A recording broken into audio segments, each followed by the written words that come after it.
welcome back this morning. It's great to be sharing another day of Quantum Touch with you. What I'd like to start with is to hear about some of the healings that happened yesterday, because the camera crew had to leave a bit early, and I'd like to hear what happened during some of the sessions that you received yesterday, and some of the things that happened after the class too, because I know a lot of things come up. So who'd like to begin?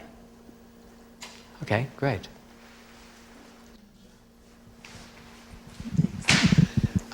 Last night was my most significant, it was a continuation of the healing that I received here. They were working on my sciatica, also on my liver, and the sciatica pain became worse at first, and it was kind of worse afterwards, but throughout the evening it worked out. The pain was gone.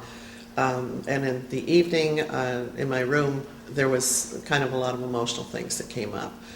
Sadness and a few tears that was seemingly unrelated to anything going on in my life. And then that cleansed and it cleared, and I was left very peaceful, had an excellent night's sleep. Yeah, it's very typical for pain sometimes to flare up and get worse before it gets better. It doesn't happen all that often, but it is not unlike the way things often take place. So that's great. And for the emotions to come up too, that happens quite frequently as well. Would you mind if I talked about one of my experiences from a former workshop? Sure.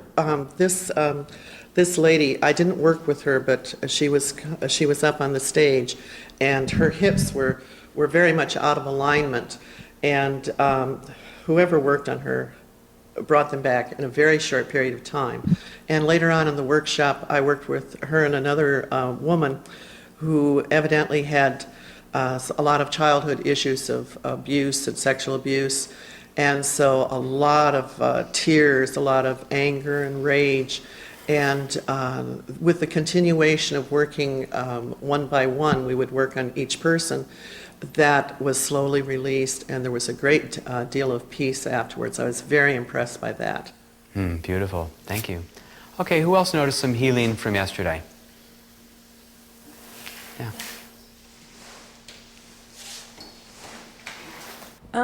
I actually had a fairly similar experience. The pain moved a lot during the session, and it lessened, and then at night it flared up again, and it was pretty difficult to deal with until I went to sleep, and I woke up, and it's a lot better than when I first came in. Tendinitis, it was pretty acute, and now it's a lot more bearable. Yeah, so it's better than it was yesterday. Yeah. So that's great. Now, it's not great that you felt the pain, but it is part of the process sometimes that pain will flare up. And if you had had a longer session, that pain may not have even had to flare up that much and would have gone away even faster. But what I like is that tendinitis can be a very stubborn condition, and here it is, better today than when you arrived yesterday. And so it's called progress, and progress really helps. Who's next? I had a severe allergy problem with pollens. Kind of like severe hay fever yesterday, and after during the session, at the end of the session, I felt some relief, but about an hour later, I was perfectly clear. Yes. That was wonderful. Beautiful. That's fantastic. Now this brings up a good point, which is the practitioner, if they're judging themselves on what they did at the time of the session, may have said, well, that wasn't a very good session, you only had a little tiny bit of relief. But if you wait an hour and see the results, it's much better. We've often seen that a lot of conditions will show marked or huge improvement the next day. So when people become certified practitioners, we have them document 60 hours of sessions, and they repeat the Quantum Touch class and so forth. And I look at the forms that people fill out where people evaluate the amount of pain that they're feeling. So somebody's got back pain and it's an 8, and at the end of the session, a 6. And they call 3 days later and it's a 2. It's very common for the body to heal itself at its own pace, and we're accelerating that healing. But it's also very common to see things shift immediately when you're working. But we're not to judge ourselves based on what we see, because what we're doing is holding the resonance, and what they're doing is getting well. And who else?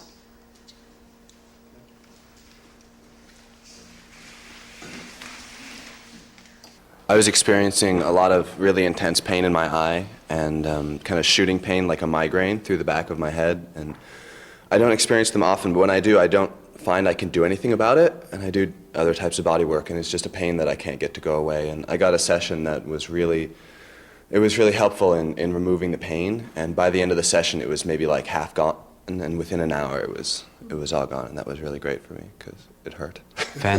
Oh, that's wonderful. That's really fantastic. You know, I got a letter recently. There was a woman who had been on a jet plane, and during the jet flight, the man sitting next to her was having a severe heart attack. And what she did was she started running energy into his heart. There was a doctor on the plane who said, well, I don't have anything with me that I can do anything for you. And so he couldn't do anything. She ran energy for the entire flight. And he started getting better really fast, so they didn't make an emergency landing. And they flew all the way across the country. And when he got there, he was feeling 100% well. And the doctor checked him out and said, well, you don't even need to go to the hospital. You can, take your connecting flight. And he didn't bother even going to a hospital till he got there. And this was a severe, major heart attack the guy was having. And we also got a letter from the from the airline saying, thank you so much for what you did, and they gave her free tickets and so forth. But being able to help people in pain is something that is an incredible gift that we have with this work, to be able to be there and give that kind of pain relief, regardless of what we call it. Today I'd like to talk to you about doing the amplified resonance technique. And the amplified resonance technique is like giving a group session by yourself. But before we get to the amplified resonance technique, you need to learn how to do distant healing. But before I talk to you about distant healing, I want to talk to you about allowing your reality to entrain to your dominant emotional state. Remember yesterday we talked about how the practitioner holds a really high vibration of energy in their hands, and the person receiving the session entrains to that vibration and matches it. Then their body intelligence does what it needs to do. Well, when you're holding a very high resonant state emotionally, what happens is the reality tends to entrain to that dominant emotional state. Your life tends to feel normal. And what I'm going to talk to you about is how to hold a unified resonance of allowing yourself to receive what you'd like to receive in your life as a prelude to the distant healing, because these skills are extremely useful when you're doing distant healing, and the distant healing is one of the techniques we need to use in the amplified resonance technique. So we'll start here. Most people, when they think about what they want, are spending as much or more time thinking about what they don't want. So I asked a friend, I said, what do you want in your life now? And she says, oh, I want to move to a new apartment. I said, well, tell me about that. Okay, that's a clear desire. I want a new apartment. That's a clear, good desire. Well, what do you want? She says, well, I want a place that doesn't have a lot of traffic noise. And I want a place that doesn't have cockroaches or ants. And I want to have a place where I don't have to hear the neighbors all the time. And I want to have a place where they don't tell me I can't have my cat. And I want a place that doesn't have this and this, and I want to make sure the roof doesn't leak. Now, what's the picture in your mind of all the things you don't want? What's the picture in your mind of what you want? It isn't even there. When you tell a child, don't run in the street, what is the picture the child thinks of? When you say don't run in the street, what's the picture? The picture is running in the street. When you say just say no to drugs, what are you saying?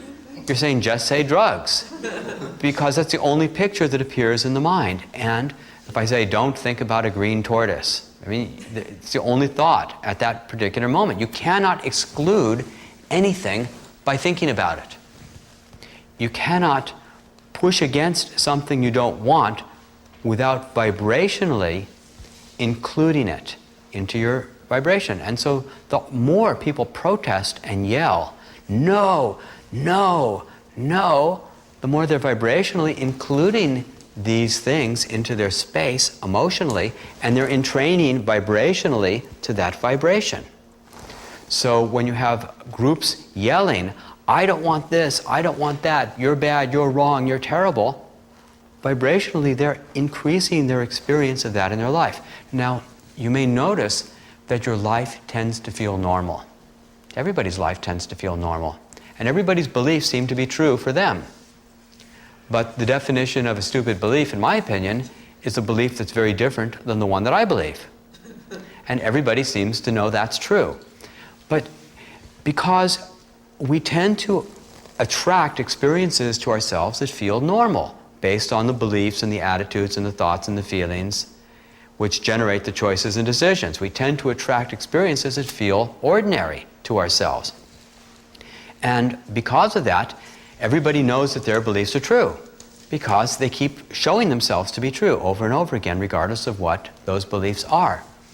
And what we see is that when you hold an emotional space, the reality tends to entrain to that vibration. And you tend to pull into yourself those experiences that are similar to the thoughts that you've been having. Now, when people pray, there have been studies on prayer that show there's two basic kinds of prayer. And one is very ineffective and one is very effective. When the prayer sounds something to the effect of, "Oh Lord, please help my brother-in-law stop being such a son of a bitch," that has been very ineffective. Get him to stop beating my wife, and get him to stop drinking so much, and get him to stop being so rude. And that doesn't work, because the vibration you're holding is not of love and it's not of healing. When people pray for the highest good and for the best and for the most positive outcome, then they seem to get really fabulous and wonderful experiences. Now, there's a friend of mine who was wanting to have an extra $30,000 in her life because she wanted to be able to, well, it was time for her and her husband to separate, and she needed extra money. So she did this pretend thing. She pretended she actually had it. She wanted to buy her husband out of the house, which is what they agreed on. She needed this, and she's never seen that kind of money in her life. So she's just holding this emotional space, imagining she already has the money. Imagining she's already there, feeling the joy, feeling the relief, feeling the gratitude. And as she walks down the street, she's thinking, I could buy that. I could buy that. I got $30,000 in the bank. And she's really letting herself totally live it. Well, nothing happened. Now, most people at this point would just get so discouraged and upset that they tried this stupid thing and it didn't work.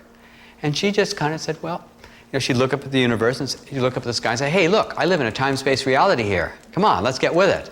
Anyway, she continued the program and just kept holding the space, knowing I have $30,000, and feeling the relief and feeling that this is who she is, and a person who has this kind of money. And then one day, a few months later, she got a call from one of her friends who said, listen, you must never reveal my identity, but I just won the California State Lottery. I won $7 million. And he said, it would be my delight to give you the $30,000 you're asking for. And he said, but wait a second, since part of your agreement is your husband empties out the bank account, why don't I give you another $5,000 to just get you started? So she got $35,000. There's a woman named Esther Hicks who works with Abraham, and she was very upset because there wasn't enough rain where she lived in Boerne, Texas. In fact, they were having a terrible drought. And when she watched TV, the weatherman said, well, because of the high pressure and this and that, it's going to be at least 6 months before we might see the first drop of rain. Meanwhile, the water police were passing new rules and saying that you're going to have to water your garden only on this day and this day for only this much time. And she had this huge garden with thousands and thousands of dollars worth of plants and all these different sprinkler systems put in, and then nobody knew how the different timers worked on all the sprinkler systems, and some were computer and some were mechanical. And the idea of her going away, teaching seminars, and coming back to a brown garden, or the idea of her neighbors telling the police that she's been watering the garden on the wrong day, and a warrant for her arrest awaiting her when she came back from teaching seminars, were such horrible ideas. She decided that both of these were absolutely unacceptable realities. So what she did was she decided to open herself up to the idea of having it rain. So she told her husband, she said, honey, I'm going to go outside and make it rain. So he said, that's a very good idea. And she walked outside, sat on the porch, and she was so angry about the drought and the predicament that she was in, it took her about 20 or 30 minutes to find her first positive emotion about rain, to find her first positive feeling about rain. And finally after 20 or 30 minutes of looking, she finally found a place within herself that felt completely free and easy. And she thought, you know, I love the smell of rain when it first comes down. And so she spent a minute or two just relishing that beautiful thought. I just love that. And I love the sound of the rain when it comes down. And I love the way my plants look when it's been dry and now they're getting the water that they need. I love the way they look after the rain. And she just thought, I love the sound of the rain on the roof. She just loved all the feelings of love that she had around rain. Very sensual, pleasurable feelings about it. And she spent about 5 minutes holding that space of the beauty and the wonder of rain. The very next day, a cloud formed over Boerne, Texas. And it poured rain hour after hour after hour, and it completely filled up her aquifers. And she didn't need to deal with the drought anymore. The weatherman came on that night and said, well, this is an anomaly, and we have a name for it in the weather business, some such word, for how a cloud forms out of nothing, and then just poured rain all day on Boerne, Texas. And it's a very strange anomaly, but these things do happen occasionally, and just brushed it off. The idea of this is that you can have 1 million people yelling no at what they don't want. And there's very little power in that. It just takes one person to hold the space of what is desired. And it's more powerful than millions of people shouting no at something.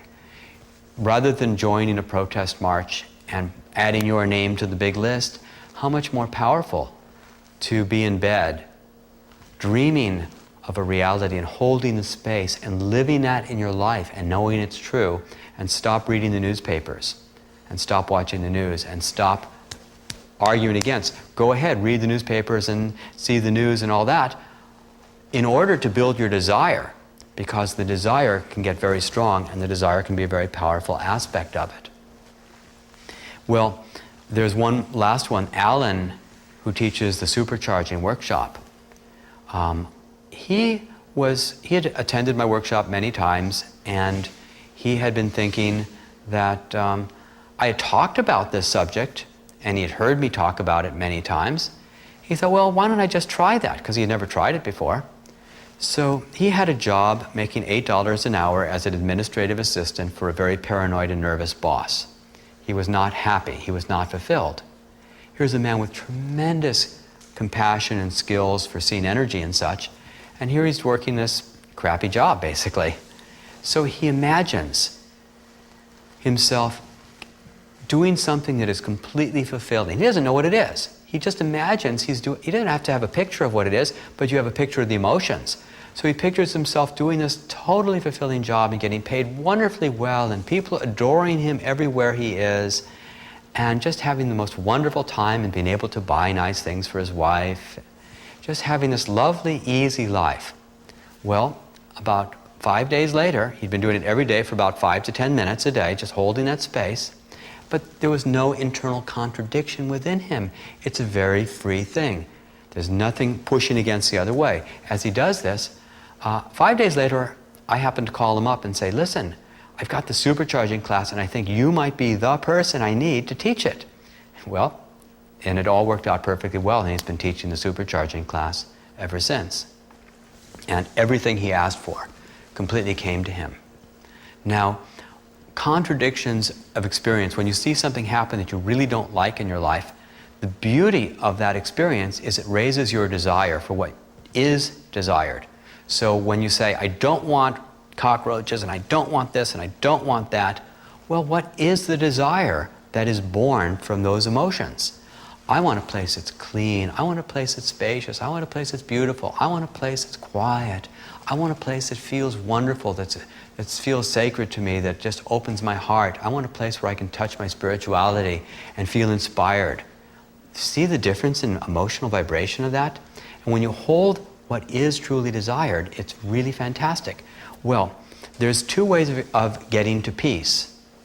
There's one way, which the Buddhists are quite correct. You can lower your desires far enough that you enter a position of peace, and that does work. Of course, there's very little passion and enthusiasm and joy from that space because you're so desireless that hardly anything matters.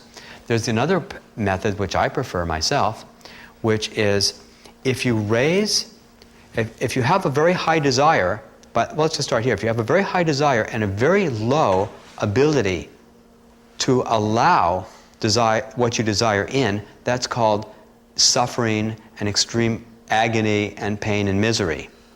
That's the most painful place to be. And the Buddhists are right, if you lower the desire far enough, that'll actually become peaceful. However, if you have very high desire, if you raise your allowance levels of what you can allow yourself to receive, this becomes ecstasy, because everything flows, and you have no resistance to what is desired, and everything just comes to you effortlessly. It just flows in. So if you raise your allowance, I always told my parents to do that, but I realized that it's something I had to do for myself. So as you can open yourself up to let yourself allow, how do you allow? You allow by feeling more ease, by feeling more joy, by feeling more gratitude. For a lot of people, it's just a pretend to open yourself up to what would it be like if you already had it? What would it be like if it was already there? We live in a world where people feel fear all the time. And I am amazed. The more I think about this topic, the more astounded I am that nobody's talking about it. You know how you're in a room sometimes and you're there for 20 minutes before you notice that the fan is on? It's in the background. Well, fear is the fan in the background of our lives, and people are not paying attention to the fact that everywhere you go, every area of society tells you to be afraid. The military says you got to be very afraid. We need a big budget. The lawyers say, "Good thing you came to me now, because this thing could really turn out to be bad." The doctor says, "Boy, this is a very dangerous situation." The holistic people say, "You got to take these vitamins to prevent." The box of Dixie cups I bought one day said, "Here's 12 reasons to be afraid." It's like, yeah, it said, don't pick up the cup if it falls on the floor and drink out of it. Don't drink out of it. Somebody else drank out of it. Somebody else touches the cup. Don't drink out of it. Be afraid. The parents tell you to be afraid. Don't talk to strangers. Don't run in the street. Don't do this, don't do that. The teachers tell you to be afraid. Politicians, everywhere you look, everybody's giving this message about being afraid. Well, when you're afraid, you're holding a resonance that attracts more reason to be afraid.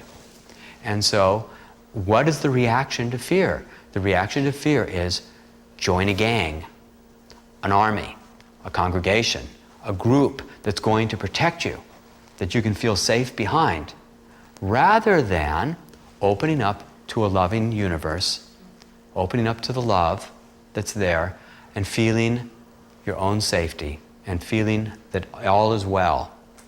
Feeling happy on purpose without any justification.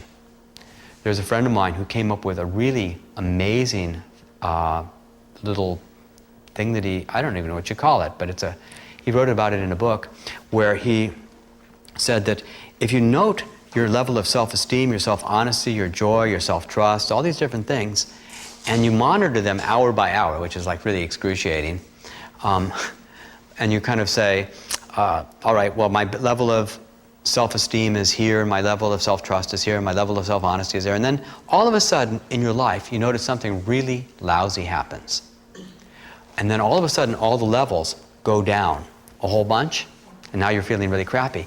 He said if you use tremendous inner resources and you bring all the levels up on purpose, and you start feeling deeper self-esteem and deeper trust and deeper courage and all these other positive attributes that he listed, what happens is, out of the blue, something shifts in your outer reality that completely lifts you up to justify why you've been there. He says he's done it dozens and dozens of times, and it works like clockwork. But if you get into the funk and you dive down with that spiral, then you have other things happening, and then what they say, when it rains it pours, and one bad thing happens and you stub your toe, and then this thing happens, and it's just a series of of bad stuff. So you can actually hold that space. So the fear is pervasive in our culture, and so a lot of people react to that fear and say, well, let's be warriors. Let's have the path of the warrior, the spiritual warrior. I call the warrior, because if you're a warrior, you have to worry all the time. You've got to make plans. You've got to figure out what the enemy's going to do. You've got to get your strategy. You've got to attack and defend and retreat. You've got to go to all kinds of convolutions to make sure that happens. Okay, because a warrior has to protect and defend and attack and battle and know the enemy and strategize. That's a hard game to play. That's a hard thing to be involved in. How much better to look at the path of the adventurer, the person who just opens up in life as an adventure, and you get to love and embrace and know and discover and play and have fun. And this is an alternative that makes just as much sense. No less, no more. I just happen to like it a lot better. Well, the way you shift your emotional tone, and you can allow that to happen, is through starting with your imagination and opening to the emotion of relief. How relieved would you be if you found the right apartment, if you had this happen this way, if this thing worked out well? You move yourself into the emotion of relief. That is the bridge between where you don't want to be and where you do want to be. And try living that relief, and then let the relief grow, because the relief isn't where you want to end up. You want to end up in the gratitude and the joy and the happiness and the exuberance. That's really where it ends up. But the relief is the bridge between, I don't want to be here, to, it all worked out well. That's the relief into the new emotions. So that opens that up. And then from there, you can allow yourself to receive what it is you want. Now, a trick to doing this that makes it even better is to imagine, this is a great one. If you notice that when you're holding a desire for something and the idea of having it feels so exciting that it kind of shakes you up and makes you really nervous inside, that means your allowance level is very low. If it feels normal, that means your allowance level is very high. If it feels, the most extraordinary thing, if I got that, I'd be the happiest person in the world, oh my God, you're not anywhere close to receiving it. Because does that feel normal to you? Not in the least. Normal is normal. So, a way to trick yourself out of that nervous, anxiety-filled place is to imagine, how would I feel if that all came to be 5 years ago? So here's this thing that would be the most exciting thing in the world. My God, if that happened, I'd be the happiest person. Well, okay, imagine that had happened 5 years ago, and now you're used to it. Oh, I'm so glad I live in this reality where for the last 5 years I've had this wonderful, wonderful experience of things just being so smooth, things being so easy, and how wonderful it was that I let myself allow that into my life and just feel the peace of that. Because when you're experiencing it as being normal, you're allowing it in. You can also raise your allowance levels by just doing whatever it takes in your life to just raise your level of ease, joy, happiness, pleasure. Anything like that raises your allowance levels. So as you open yourself up to just feel more and more hours a day being happy on purpose without any justification, well, it's a little crazy, but I think it's a fun kind of crazy, and it makes a lot of sense to me. Anyway, that's enough of that discussion, but if you want more information on this topic, you can go to abraham-hicks.com. They've got some wonderful information there that you can listen to some cassette tapes and learn a lot more about this. So, for distant healing, what you want to do is hold a non-contradicted vibration of the healing that you want. And if you're really nervous or upset about this condition, what you want to do is imagine that it got well 5 years ago.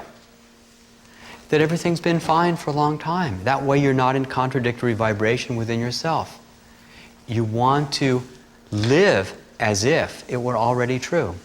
And let the reality entrain to the vibration of your joy, to your gratitude, to your love, to your spirituality, to your connectedness with your spirituality. To let it all come together and let it all be one.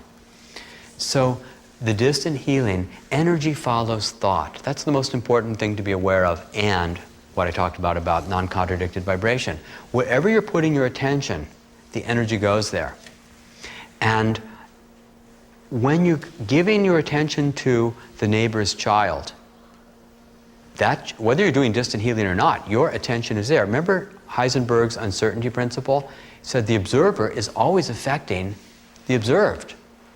So whenever you're giving your attention to anything, you are impacting it, at least on a subatomic level.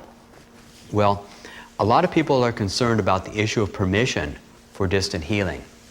And with distant healing, I tend to think that it's not as big an issue as a lot of people consider. Now, it's good to get permission if you can, and if somebody's wanting to receive distant healing. But if you notice your neighbor child playing in the garden, and the child is squealing and running in through the sprinklers and laughing in delight, and you think to yourself, I just love that little kid. I love that kid. What a great kid that is. And do you realize you're having impact when you're doing distant healing just with your love? Do you have to go to the neighbors and say, I need to inform you that I'm loving your child? I need to get your permission. Well, you go to jail for such things, What happens is, your love is always having impact. And you don't have to get permission. Well, if you love somebody, you don't always have to do anything about it. I just love these people who are involved in this. I just love this group. I love this person here. I just appreciate something about that person in my office. That doesn't mean I'm going to have a relationship with that person or know them, but you can love people. You just appreciate people. Your love is having impact. You're doing distant healing. Did you get permission? No, because it's such a natural thing to do and it feels so good.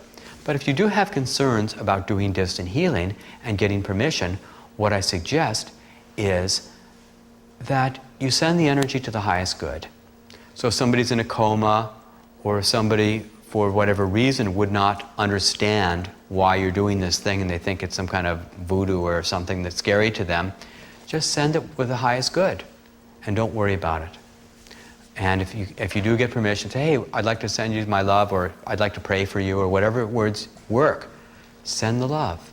And if you want to combine the distant healing with your prayers, perfect. Do what works for you. In fact, as this seminar continues, I'm going to continue to encourage you to make this work your own, to adjust it to yourself, to make up your own techniques as time goes on, to allow yourself to have this work be quite your own. So let's do some distant healing. And what we'll do is we will have the whole group send energy to the whole group right now. And everybody watching the video can do the same. Now the way we do that is you can look around the room and get a sense of everybody who's here. And so everybody's looking around, and including everybody else in the room who's here. And what I'll have you do is you can make them very small and put them between your hands. So you got these little tiny people, and you put them in your hands. Don't squeeze too tight. Ow! She's squeezing me. Okay, so soft hands, just like always, because you run energy better with soft hands. And we'll do the distant healing on the whole group. So let's begin. And all watching videotape can do it at the same time. We'll all do it together. So start breathing. Start running the energy, doing the full body sweeps and the breathing techniques.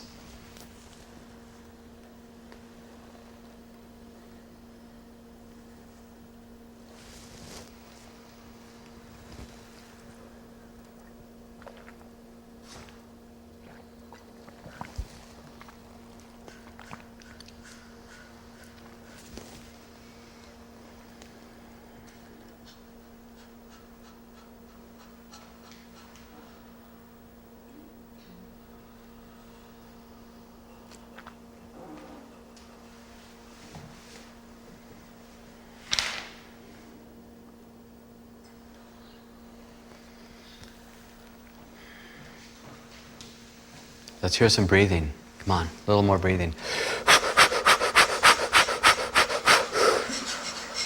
Yeah, that's better.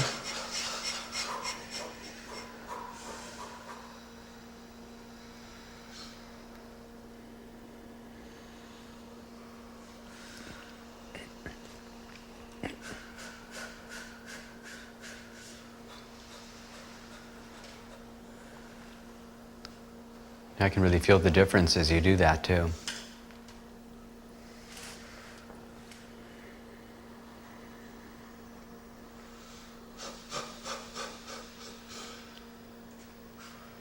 Okay, and now try vortexing the energy. Get it spinning up your legs, through your torso, down your arms, into your hands, and feel the difference in the room as you start vortexing the energy.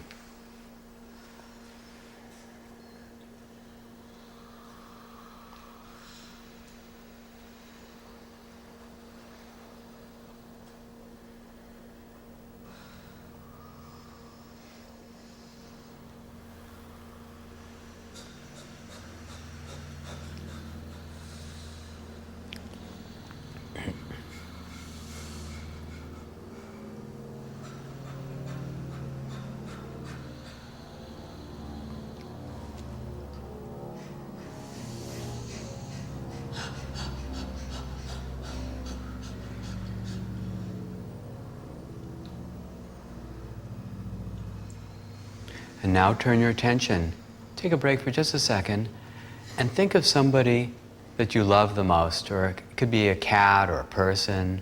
It's the what you love most technique. Bring that love into your space, and now continue running energy to the whole group, bringing in the love of somebody.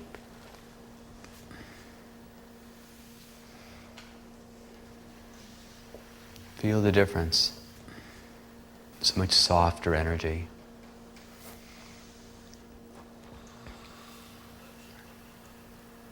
That's right, keep the breathing going.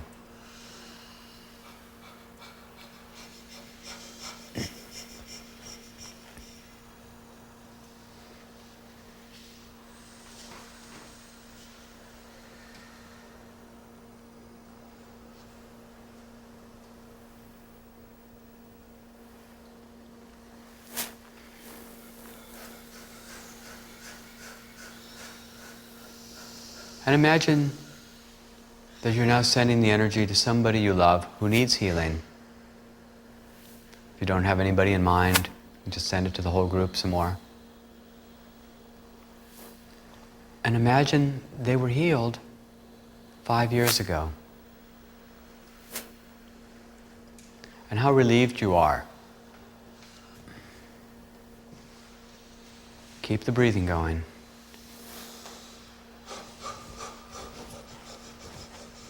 And feel the joy and the gratitude of that relief.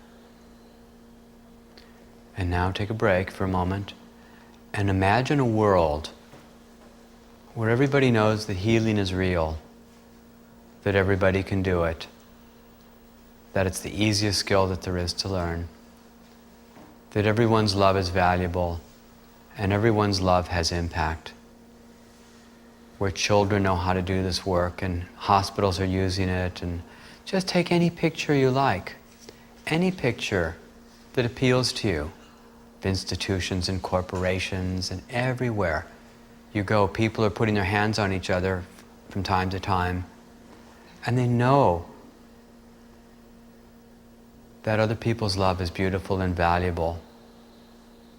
We don't have enemies. We all have love to share.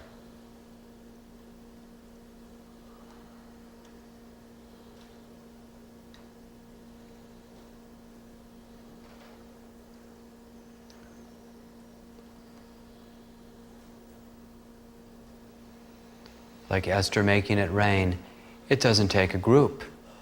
It only takes one person holding a vision without any contradiction, just totally allowing that to be true.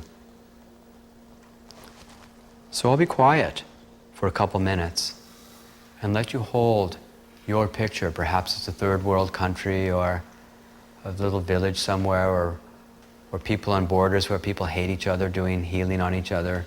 Anything you like, where people know that healing is real, their love is valuable, and their love has impact.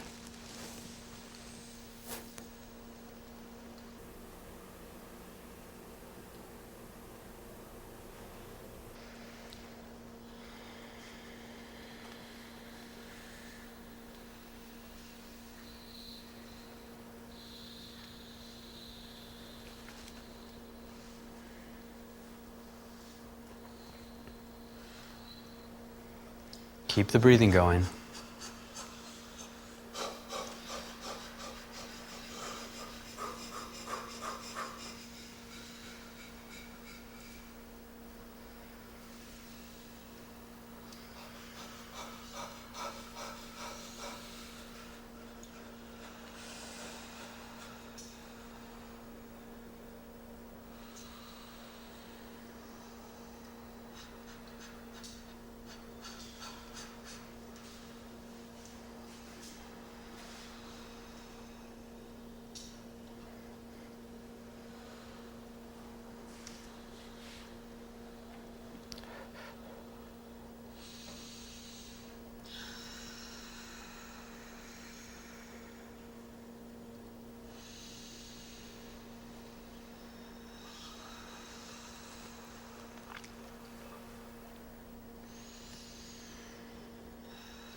Okay, and open your eyes and come back.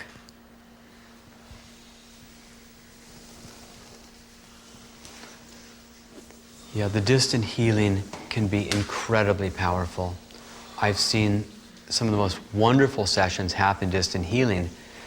It's very interesting to me that I cannot define distant healing very well, because sometimes people will actually know the minute you start doing it, and they can tell you when it began and when it ended. And they can tell you the minute. Most times people don't actually feel it directly. When you put your hands on people, they'll feel it right then and there. When you do the distant, it's more subtle. And yet, there's a chiropractor down in Monterey who was doing distant healing on her grandma who had severe rheumatoid arthritis, and was on the second day of what would be a 2 or 3 week long attack of rheumatoid arthritis. And she spent a half an hour sending distant healing. And the next morning she called grandma and found out that grandma had a good night's sleep, had no pain anywhere in her body, and was up and down the stairs doing loads and loads of laundry, instead of being bedridden as she had been the day before. We've seen wonderful cases of people just sending the energy. And a friend of mine had a severe allergy attack, and she wasn't going to help me with my work. And so I said, well, come on over, I'll give you a session. She said, no, I'm too sick to come over. She said, as a nurse, I've trained myself to medicate myself. I said, what does that mean? She said, well, I'm going to take drugs and knock myself out for 2 or 3 days. And when I come to, I'll be okay. I said, no, I said, let me send some distant healing. She goes, no, I'm just going to take my medication. We argued about it for a while, and finally she said, okay, I'll take them an hour from now if I don't get better. If the distant healing doesn't work. So I sent energy for about 25 minutes, and then my phone rang. But you don't have to send it over the telephone, okay? There's no connection between the telephone lines, and you put the receiver down, and then you send it. And so I was sending energy to her, and 25 minutes later she called and said, oh my God, she said, my allergy symptoms are 100% lifted off. And she said, and my her back pain disappeared too. We see tremendous impact of this work. You just get out of the way, run the energy, and let it go, and wonderful things happen. We don't know how extraordinary we are. There's so much more to us than any of us have ever imagined. So one of the things that I find incredibly interesting and extraordinary about the work is something that happened sort of by accident. I was thinking about this wonderful book called The Continuum Concept, where a woman talks about how babies aren't held enough and touched enough, and how touch deprivation causes damage in people's lives. And I thought, well, I bet I wasn't held enough. You know, I still have pretty strong touch needs, and not that you shouldn't, but so I decided to hold baby Richard. So I'm holding this little baby Richard in my hands, and I'm thinking, oh, isn't this nice? And I'm feeling very loving and very wonderful. I thought, hey, why don't I run energy? So I start running the energy into baby Richard, and within about half to 3/4 of a second, I felt something I've never experienced in my life. I felt a ripple go through my entire spine, moving all the vertebrae. And I can't even do it mechanically. It was like brrr, all the way to the top. My whole spine went brrr. I said, what the heck was that? Like a ripple through time, just moving right through, affecting me. And I can't say what changed in my life. But then I've heard the word transcendence is where you change so completely, you can never remember a time where you weren't that way. You're so thoroughly different that you can't even relate to who you might have been a minute before. Anyway, a lot of people have been having success healing the past. So if there is some deep, damaging, emotional situation that you experienced in the past, you can hold yourself at that time and send your love and healing and run energy, do the breathing, and you can have tremendous impact on the past or someone else's past too. The other technique this morning that I want to show you is called the amplified resonance technique. And then after we've learned it, we're going to go through hand positions and a little tiny bit of breathing for a few minutes, and then we'll start practicing on each other. The amplified resonance technique is really easy and very simple now that you know the distant healing. Say I was working on somebody's knee, and I'll use my own knee as an example, and I have my hands on their knee, and I'm running energy into, it doesn't really go in, it's just a field, but I'm running energy to their knee. Like this. I'm running the energy now. Now, while I'm doing this physically and externally, and I'm moving the sensations, and I've got my hands surrounding the knee, I'm using my mind to do distant healing, and the way I do that is by putting my attention inside the knee, and the energy is swirling. My mind or my awareness is inside the knee and it's swirling around. I don't have to see the cartilage and the bone and the ligaments and the blood vessels and don't have to look at all that. I'm just bringing my awareness inside there as a field of energy. Remember, wherever your attention is, energy goes there. So you're doing distant healing by bringing your awareness into the knee, and then from there, you're running the energy on the outside, and you're bringing your awareness in the inside and have it spinning, vortexing inside there. And that is the amplified resonance technique, because you've got one vibration on the outside that is the vibration of the physical application of life force energy, creating that field, and the other vibration that's on the inside, which is your awareness and the distant healing vibration, and the two vibrations are different from one another. One is the local healing of touch and the vibration coming off your hands, and the other is the vibration of your awareness and your consciousness of the distant healing. The distant healing may not be as demonstrative, but may be easily as powerful and sometimes much more powerful than the local healing. And the local healing, the touch healing, is very much more immediate. But the synergy between these two vibrations come together is much greater than either one alone. And that's why it's sort of the effect of you're doing a group healing by having by doing the amplified resonance technique. So I'd like to review the hand positions and cover one that we didn't cover as well, and also review breathing a little bit, since I saw a couple of you weren't quite doing one of the breathing techniques properly. So we'll start with the breathing. The fire breath is not, it's moving a lot of air out and a lot of air in. You're moving most of your air out and most of your air in with every inhale, exhalation. It's not shallow. It's more like, it doesn't always have to be that loud, but you can do it more quietly and go like that. But you want to move a lot of volume of air, because I saw people doing some very kind of like, more like panting as opposed to, panting was the idea that it's going out and in, but we want to move a lot more. So heavy panting, thank you. Okay, I did a lot now. So the next point that I want to make is that when you're working on immune system function, where would you put your hands? Well, the easiest place to go would be first to work with the endocrine system. The pineal pituitary, have a line right through the head here for pineal pituitary. Then you can go to the thyroid, thymus, and adrenals. This really helps boost the immune system. If somebody's coming down with a cold, great places to go. And I've seen people nip a cold before it comes up quite easily. The next point is that you'd also want to work with people to help boost immune system function by working on the lymphatics. Now, the lymphatics are all the places you're not supposed to touch a stranger.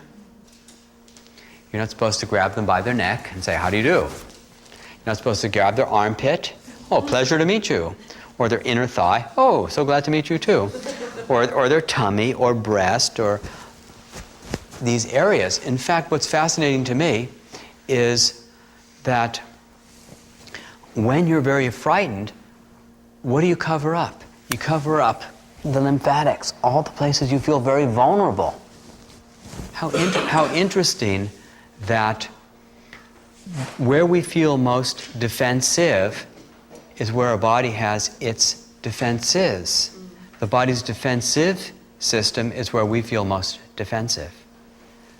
And so we're protective of the places where the body's doing its own self-protection. So you can run, with permission of course, you can run energy into those places where the lymphatics are. So you can run it into these places through here or whatever. And that really helps to boost the immune system function. So I'd like to cover hand positions again. And maybe I can borrow you today. Okay? Okay. So come on up here. Let's get right in the middle. Is this a good spot here? Okay. So as I part the hair a little bit, and we work atlas, axis, right, run the sides of the neck right about here and here. There's also the occipital ridge, and yours is pretty even. And you're just kind of lifting up on the sides right here and here. You can feel it on yourself. Then you can come down the cervicals of the neck. 7th cervical, 1st thoracic, the bone that sticks out at the back of the neck, and the one underneath it. This is often a point that needs a lot of work. You can work everywhere down the spine. Remember, you can use these 3 fingers or the palms of the hand, whatever is convenient to your wrists. Also, this concentrates the energy stronger. Go down the spine, everywhere on the spine that needs it. The hips, to find out where the hips are, you can just press into the side and push down, and I'll get low and we'll see where we are here. And there's exactly it, and it looks even here today. And so then the sacrum, you can run energy in comfortably from different angles. I'd rather be in front like this. Let's turn around this way.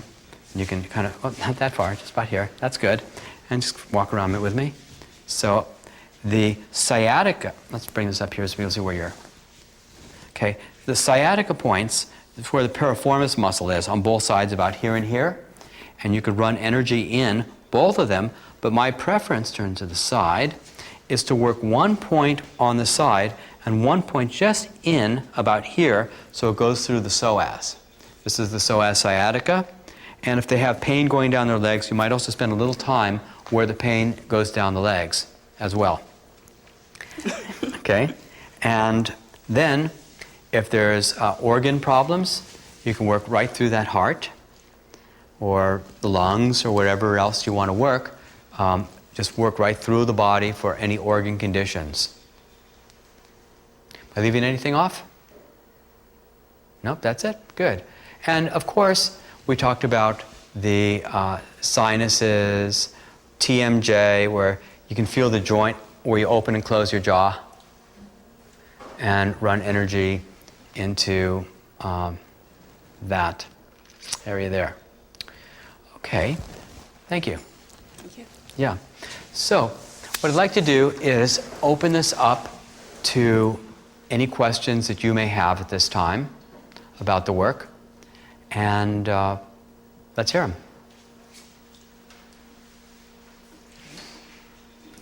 Do you need to be especially intuitive to do this work? Really not. In fact, if you just keep using the where does it hurt technique,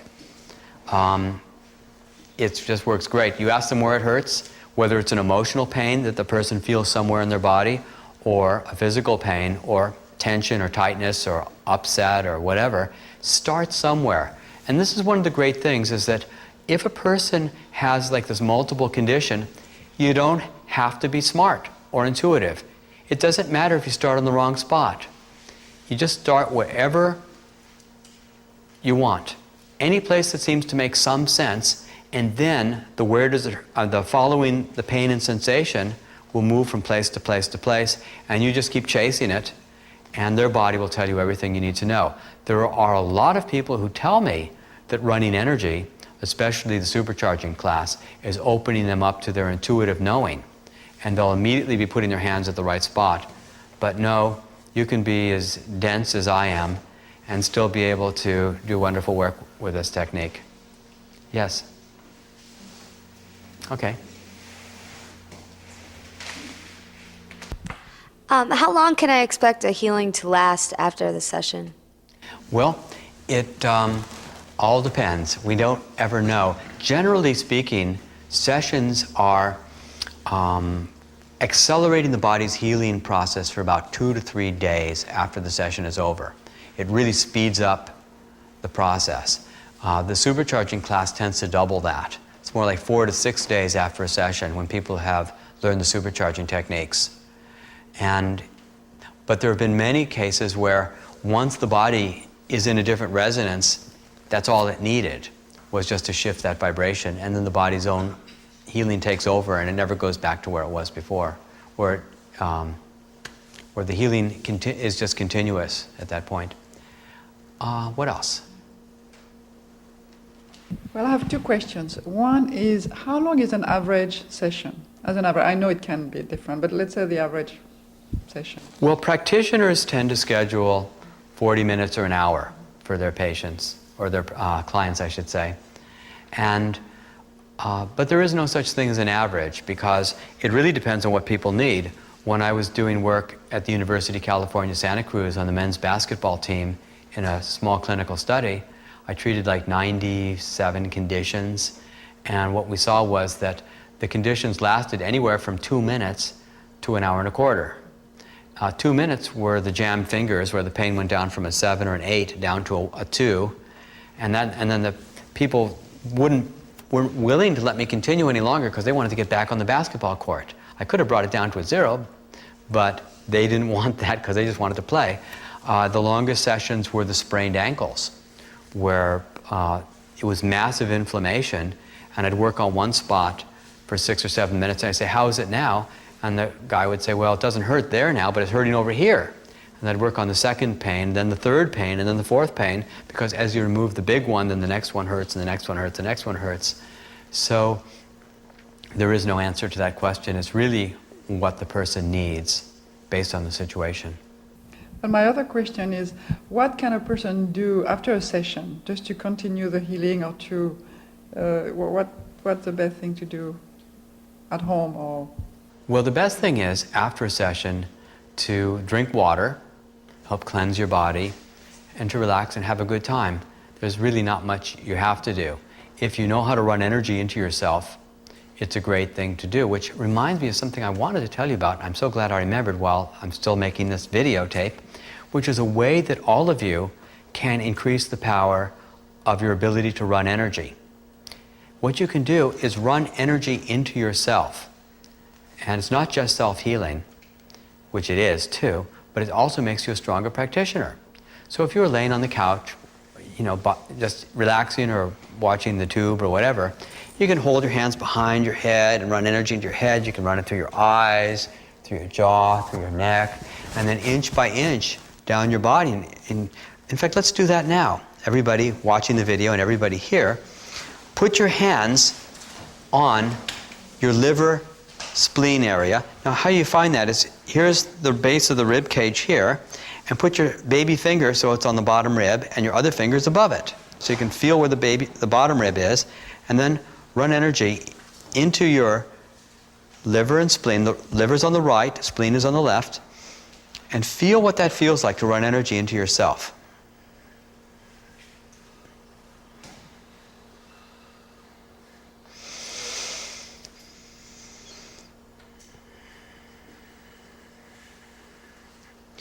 Yeah, if you want to cross your arms, that works great too.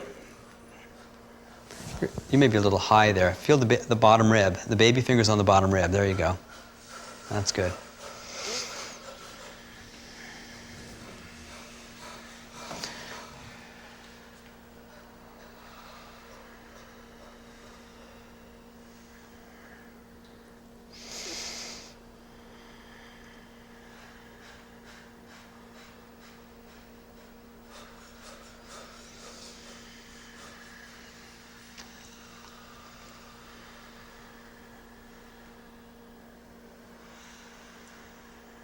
Okay, now try putting into your lungs. Run energy into your lungs.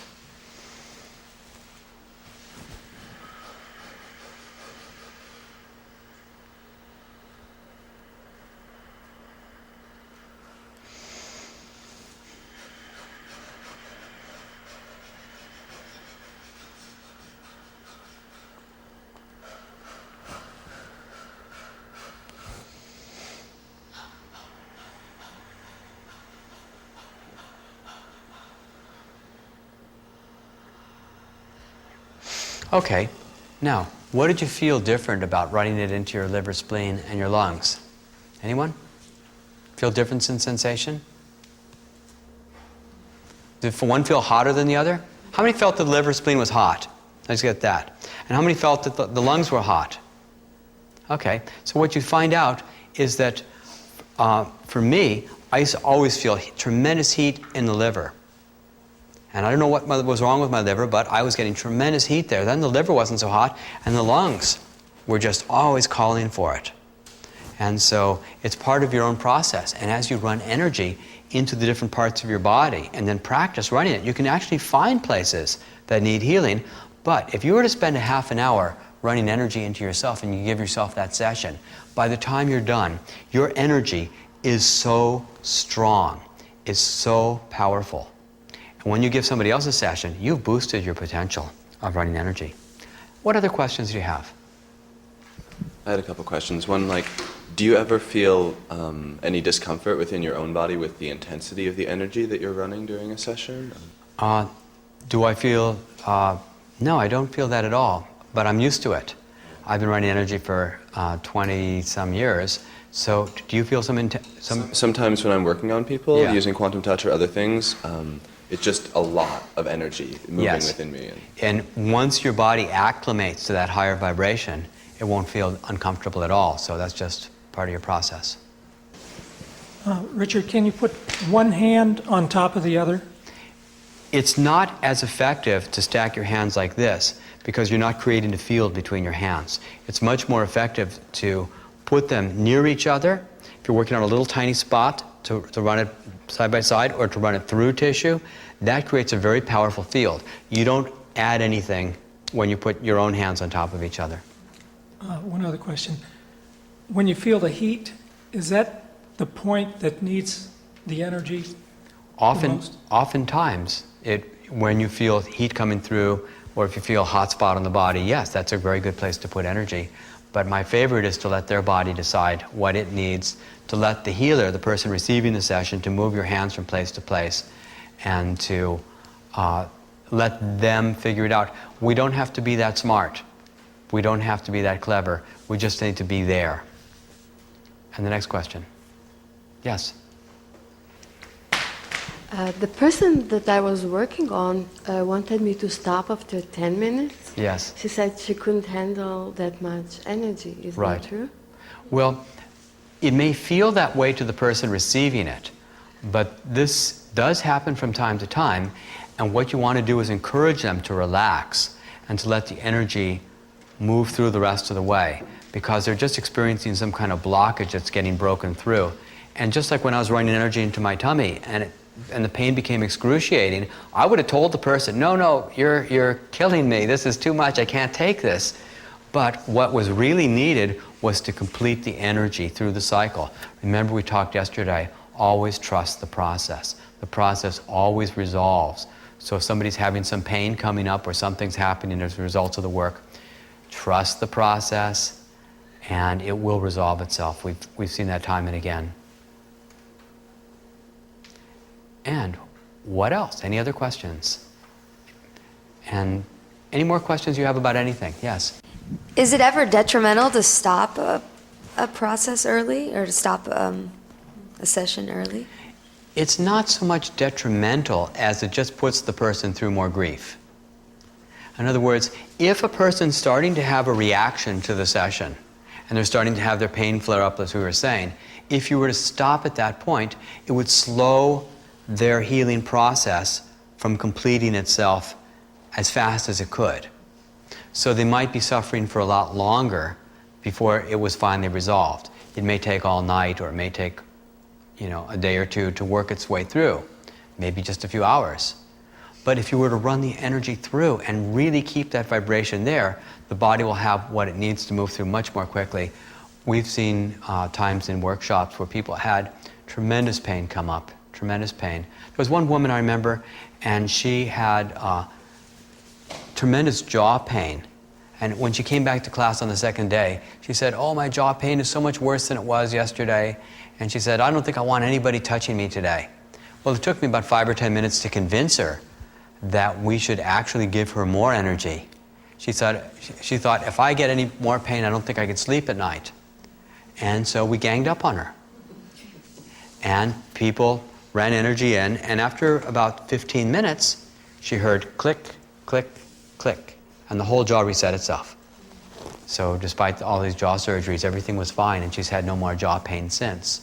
So don't give up when pain gets strong, and don't stop, because it's really the best thing you can do. What else would you like to know about quantum touch? Anything else come up to mind? All right, what I'd like you to do is take 1 full hour and work with each other. And you can be in groups of 3 or 4. If you've got a group of 3, they are 20-minute sessions, and if you have a group of 4, they're 1-hour sessions. I want you to practice the amplified resonance technique. Use vortexing, keep the breathing going, bring in the what you love most technique, and let's see what we can do.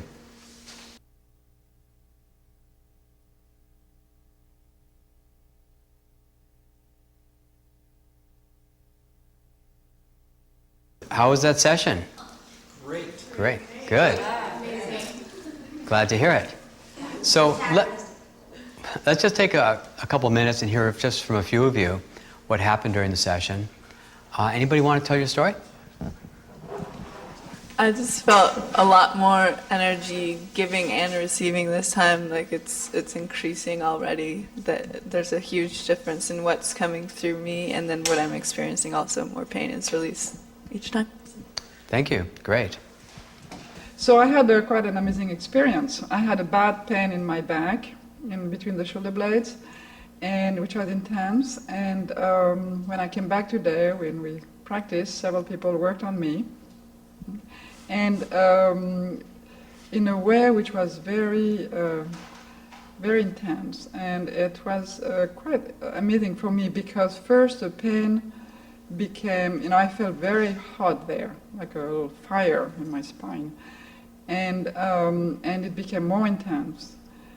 And I thought, well, and then it was going away, not completely, and then we'll come back, and then we'll go away and come back.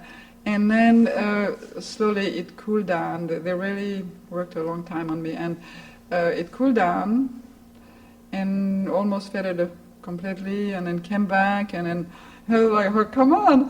And then finally, you know, I can feel it a little bit, but it's almost gone. And I mean, I'm quite amazed. And you said you also felt some tears come up too. A little bit, yeah. I felt, I didn't feel emotional, but I had tears in my eyes. Well, that's what happens. It's part of the process. The body does what it needs to do to heal, and sometimes the waves of pain coming and going, it's unusual. It's a very unusual reaction, but it must have been very deep for that to have occurred. I mean, it's a very deep, profound pain, and to have people working on it strongly like that and have it come and go and diminish, it's great. That's fantastic. And how are you feeling now? No, I feel different. I feel very relaxed. I feel life is great. Okay. Okay, great. Thank you. I'm very thankful, I have to say. They didn't want to take care, they just did it on Great. me. So that was very, very kind. Stand up. So I was having some pain in my upper neck, or actually lower neck, upper back, and I had my lower back adjusted, and then had some healing work done through my upper back, and it slowly dissolved that pain, that feeling. And then actually one of the best benefits I'm just noticing now more is earlier this morning I had to work at 4:30 this morning, and I was feeling really tired and kind of low, and I feel so energized right now and really joyful actually, and that's actually the best. It's a really great feeling, and my back feels, you know, a lot better. So. Fantastic. Okay. Yeah, I had some pain in my upper back, my lower neck, and one of the cervicals was out. You could feel it, you know, that it was clearly out of alignment. And after having my hips adjusted and a little bit of work in the session, it's just back into alignment now. So, much more comfortable. That's right. Great.